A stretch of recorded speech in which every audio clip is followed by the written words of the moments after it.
Hey, good morning, guys. So today I want to do the lesson for calculus 4.1, maximum and minimum. Okay, so let's take a look at the lesson. Okay, so 4.1, maximum and minimum values. So as you can see the graph right here, so we want to determine the points that's considered relative or local maximum. So you see that relative or local, that means the exact same thing. So relative and local maximum, so that it's always happening right in between those endpoints of the curve. So for the relative maximum here, so we do have this one. So this one is considered one of those relative maximum. And also over here, that's also considered another position for the relative maximum. And then for the relative minimum, we do have this one and also this one. So let me just label it. So for the relative maximum, we do have this one and also this one as well. And then down here we do have a relative min, and then here's another relative min. And now for the one that might be wondering, what about for the absolute or the global max, or the absolute or the global min? Absolute, that means it's the highest position. Well, absolute max is the highest position on the curve. Okay, so it's also including the endpoint. So according to this one, the absolute max would be this one right here. So this one is called the absolute maximum. And then for the absolute minimum, so this one would be the one. So besides being the relative min, because that's right happening right in between the endpoint, but also it's considered the absolute minimum. So this one is also considered as the absolute minimum. Okay, so now let's take a look at further more example. So state whether the function has an absolute maximum or minimum, a local maximum or minimum, or neither.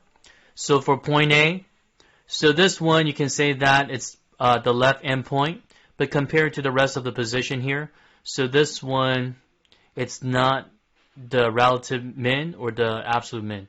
So this one will be considered neither. So for point A, so then that'll be neither. And then for point B, looks like this one is considered part of the relative maximum. But the thing is that over here, the function is discontinuous. So if that is continuous, so it looks like it's absolute max. I mean the relative max. But the thing is that it's discontinuous, so I would say that it's neither as well. And then for point C, again, this one is discontinuous. So A, B, and C, then that'll be neither. So none of those, it doesn't belong to any of those. And then for point D, so that one's considered a relative max.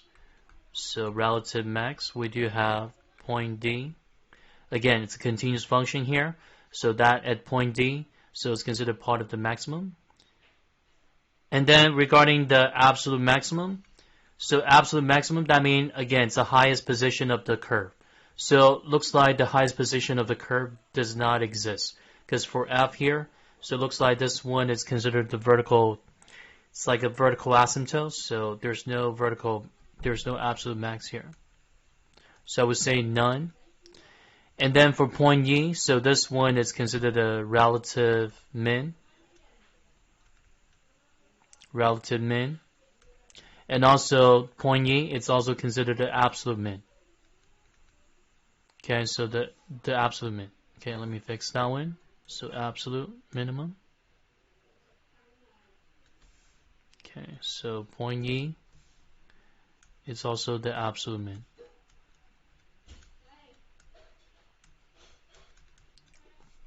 And then for part B right here, so for the relative max, we do have point A and point C. So, relative max or the local max. Again, relative.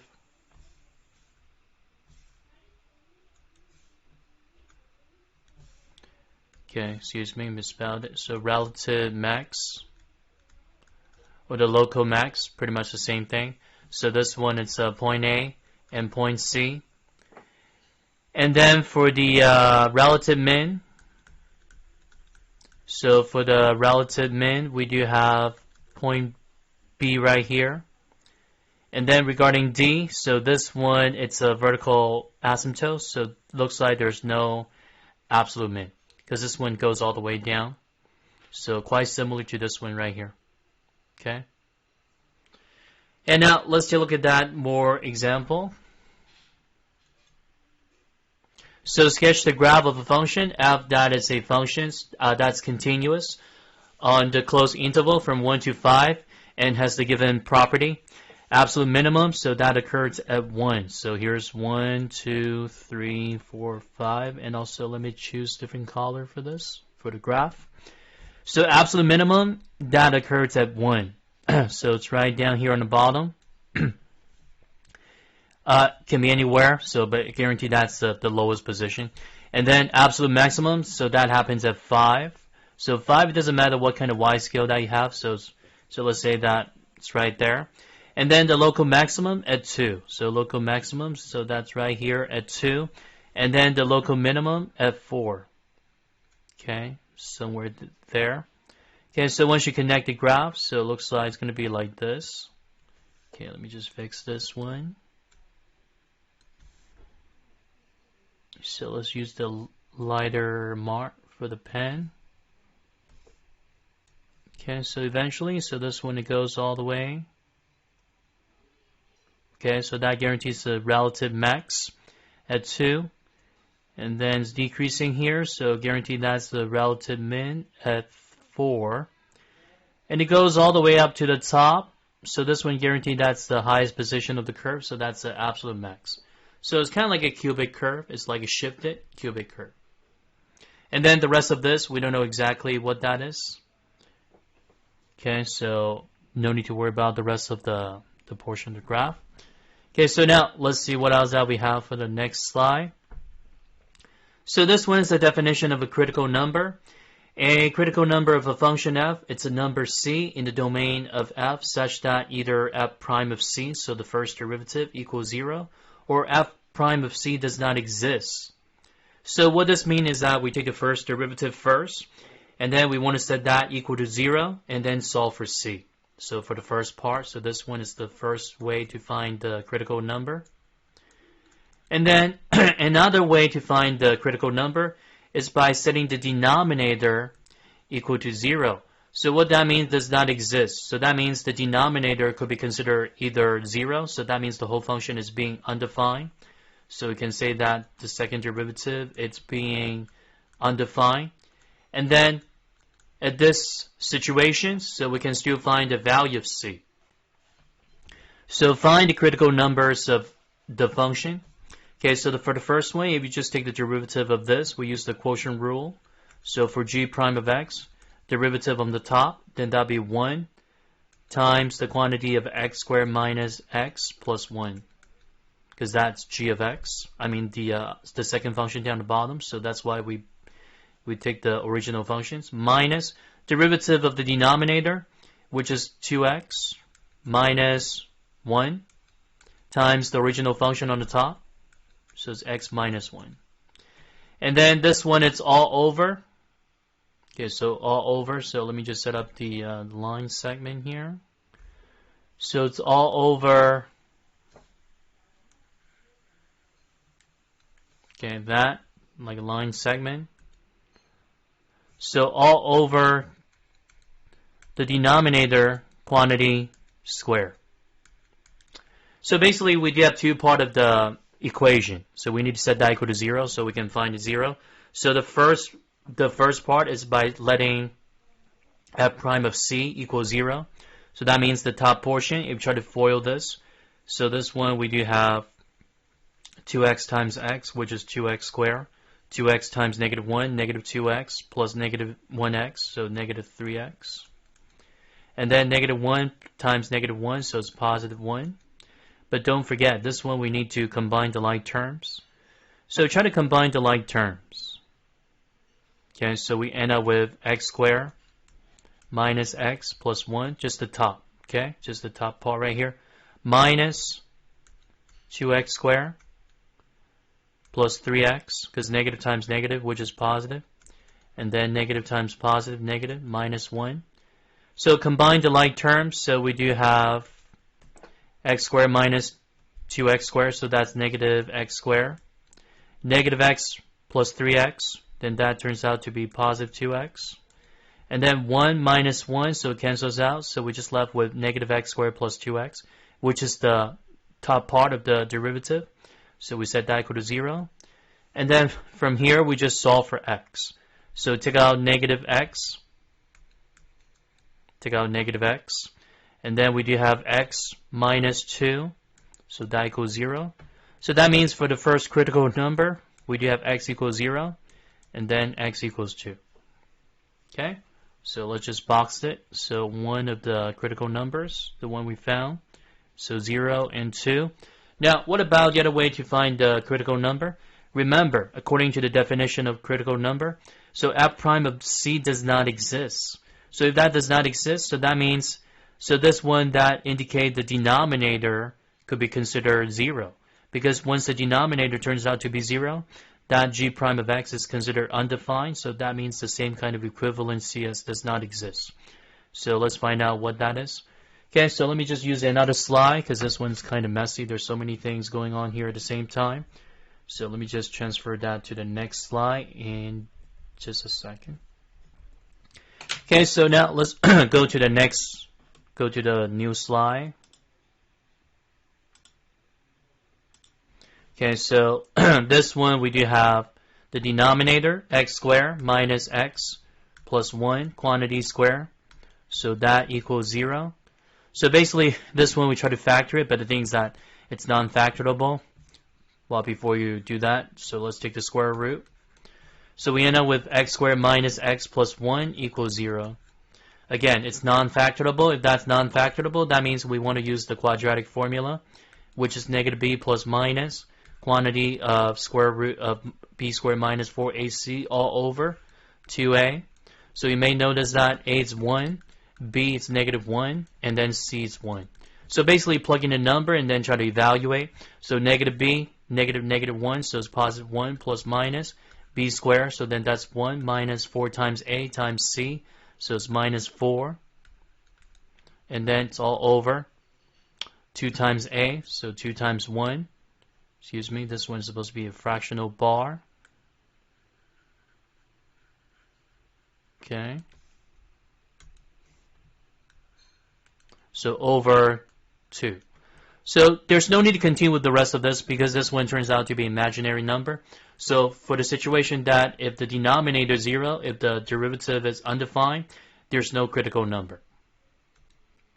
So the only critical number we can find is just 0 and 2. Now what about the next one here? The next one, it's an absolute value function. If you try to take the derivative of that, it turns out to be a piecewise function. Okay, because that's absolute value. So part of it is going to positive, the other part of it is going to be negative. So we try to sketch the graph first. Okay, so we try to sketch the graph so we can take out 3 first. So that means it turns out to be absolute value of t minus 4 over 3. Okay, for this function. And now let me just show you the graph. Okay, so for the graph of the absolute value, so 3 times the quantity of t minus 4/3. Okay, once again, just want to go to the slide here. Okay, so for that one, so let's say that you want to set up the graph. Okay, so I just need to erase all this. And let me just put in the graph template. So let's see, insert, tool. Okay, here we go, the grid. Okay, let's make it visible. Okay, so let's say that we do have an x-axis.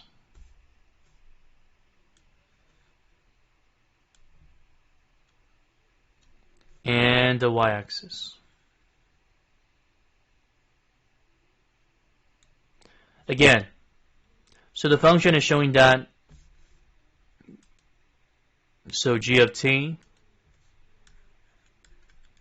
so after you factor out the 3, so 3 times absolute value of t minus 4/3.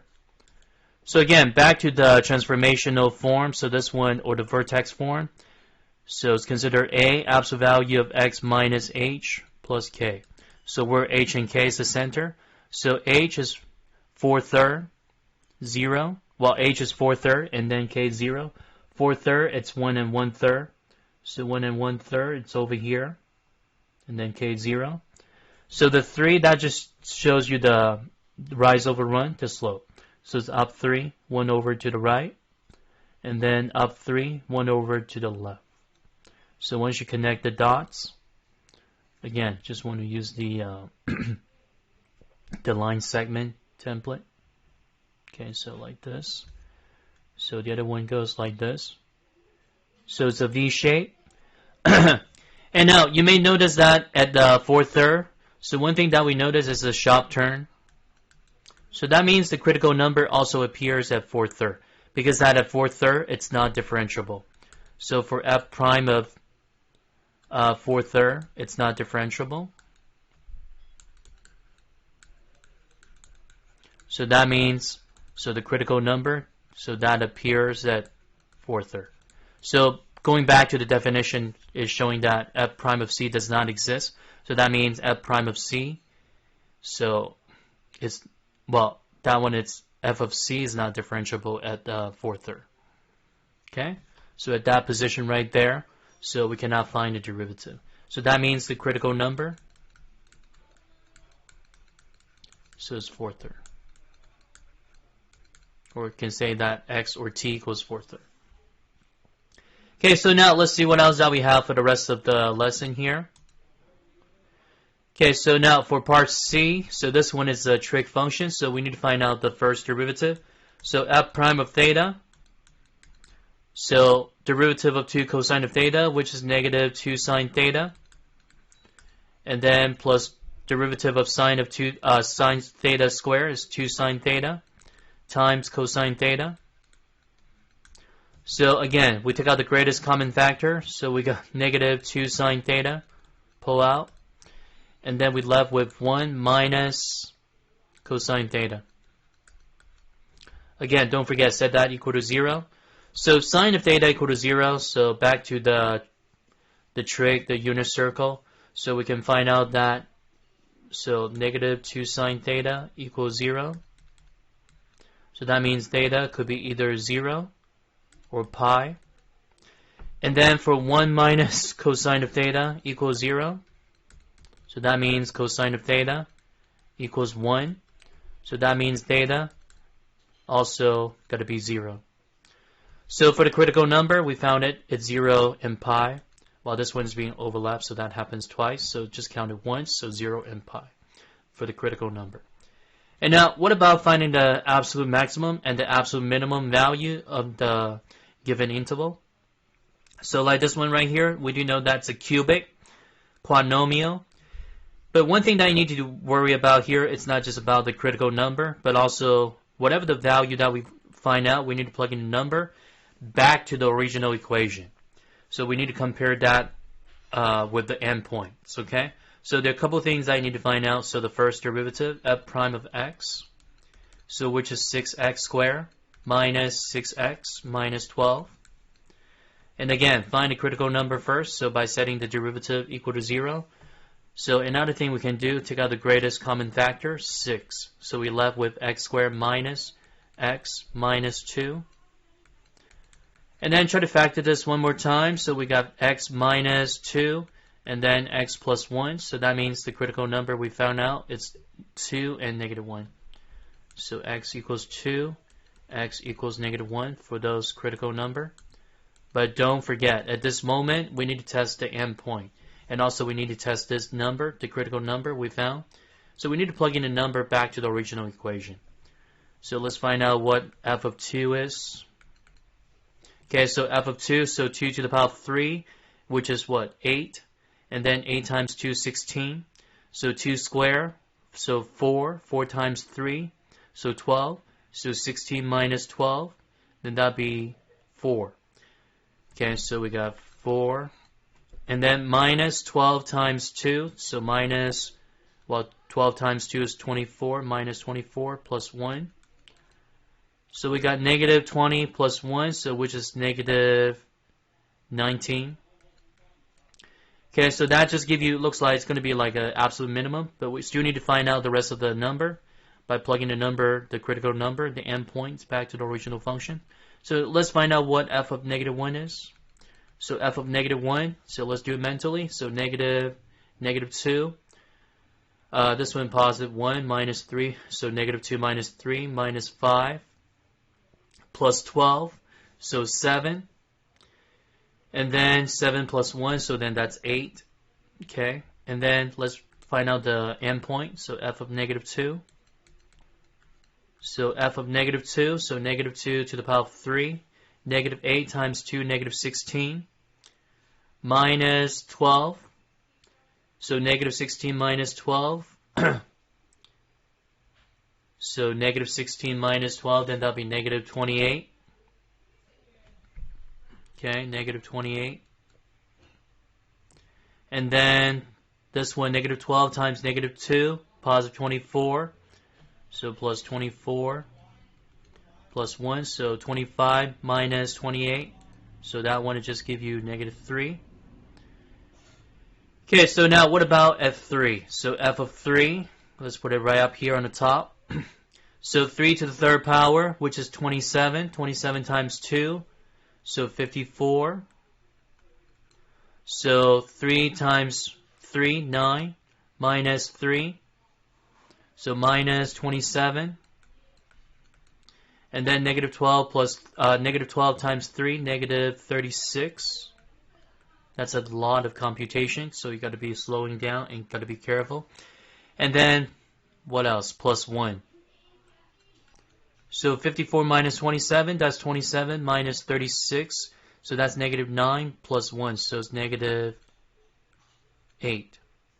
So by comparison, you'll see that at 2, so 2 comma negative 19, that would give you the maximum, the absolute minimum, excuse me.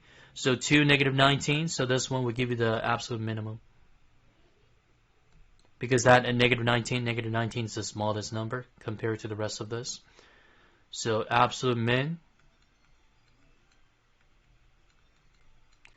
And then what about the absolute max? So that appears at negative 1 comma 8, because A is the highest positions compared to the rest of the y value. So absolute max. So by the time you're doing the computation, you can do it like what I just did. Either do it mentally, but you need to slow things down. Or you can just put it into the calculator and find out exactly what the y values are. Okay, so now let's go to the next slide and see the rest of the problem here. Okay, so for the next one, we do have a trig function again. So again, it's the same process. Find out f prime of t. So we do have negative 2 sine t.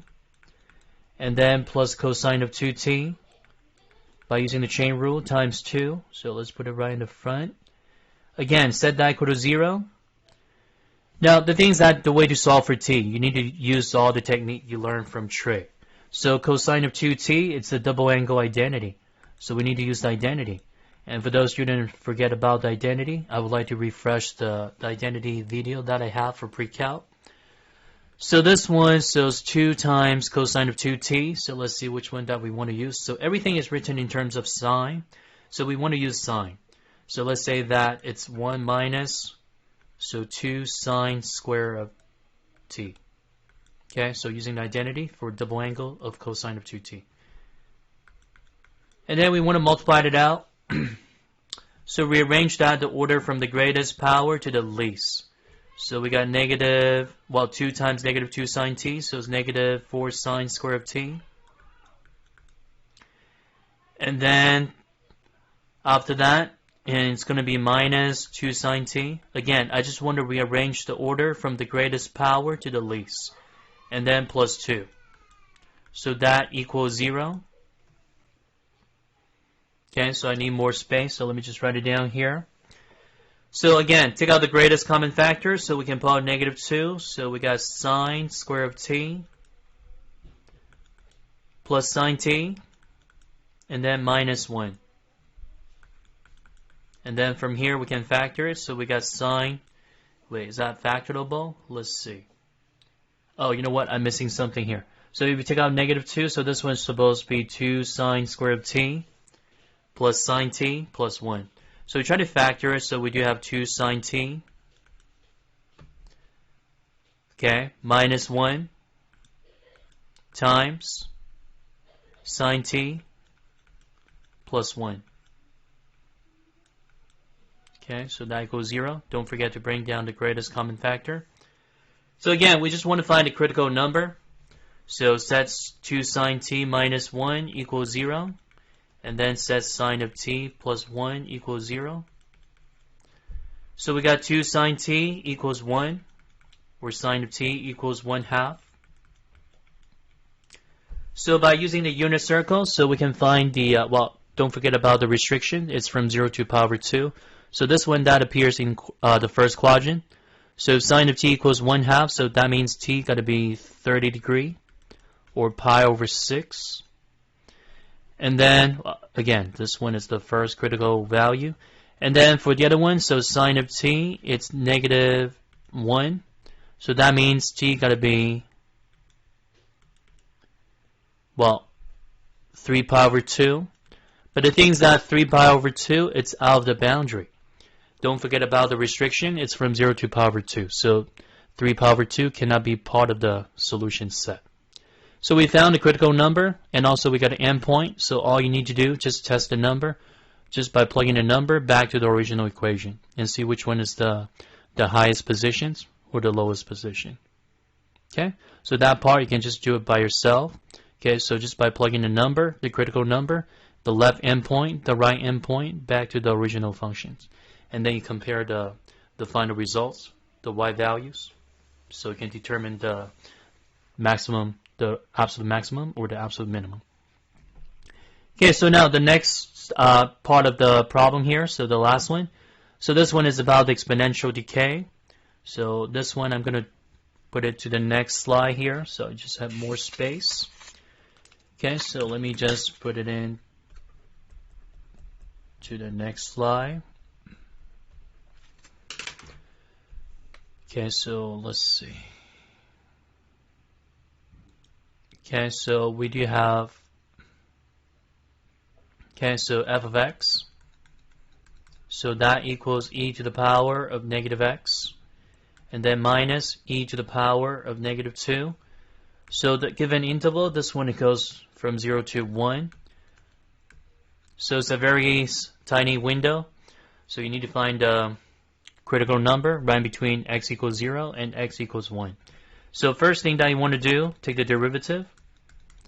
So we got e to the power of -x, derivative of that, which is the same thing, but don't forget about the chain rule.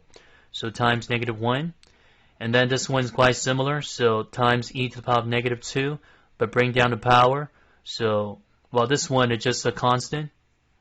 So if that's a constant, so that's just, well, derivative of the constant, which is nothing. So that one is just 0. But let me check one thing real quick. Make sure that I copy down the problem correctly. Oh, e to the power of -2x, excuse me.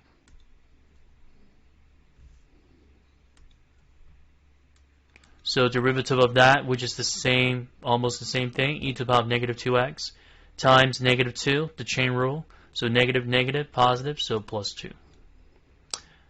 Again, this one is the first derivative. So now you want to set that equal to 0. And now you want to take out the greatest common factor, which is negative e to the power of -x. And then things that remain here, so we do have 1. And then minus 2 times e to the power of -x. Well, because e to the power of -x times e to the power of -x, which is e to the power of -2x. So set that equal to 0, so that means e to the power of -x equals 0. So that's a possibility. And also 1 minus 2 e to the power of -x, so that equals 0. Now back to algebra 2, so this one we do know that's exponential decay functions. So for the y value, there's no way this one can be 0, so that means at zeros, the x-axis, so that's the horizontal asymptote. So that means there's no solution for this case. But for this one, we can set that to e to the power of -x equals 1. Okay, so try to isolate that to e to the power of -x, so that equals 1. divided by 2 both sides, so we do have 1/2. And then you want to solve for x. Take the natural log. So natural log of 1/2. So that one's just like negative natural log of 2. So that means, well, let's for this part right here, so we do have negative x. Because natural log of e, that's just 1. So negative x equals negative natural log of 2. The reason why it's negative natural log of 2, because natural log of 1, that's 0, minus natural log of 2. So it's negative natural log of 2. And then that means x equals natural log of 2. Again, the way to find out the maximum, the minimum, so all you need to do is just plug in a number back here. So compare the y value, f of 0, f of 1, and then f of natural log of 2. So for f of 0, so this one is 1. And then e to the power of 0, that's also 1. 1 minus 1, that just give you 0. And then what about natural log of 1? So we do have e to the power of negative x. Well, f of 1, so that will give you e to the power of negative 1 minus e to the power of negative 2. So e to the power of negative 1, so it's 1 over e minus 1 over e squared. So try to combine this together, so that will give you e squared minus e over, well, let's see. It's e squared minus 1 over e squared. You try to find a common denominator. So e squared. Well, it's actually e minus 1 over e squared. Excuse me. Okay, so try to convert that to the same denominator.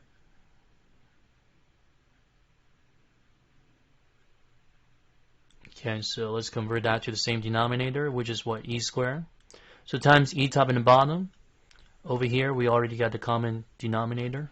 So eventually, it's e minus 1 over e squared. And then what about for f of natural log of 2?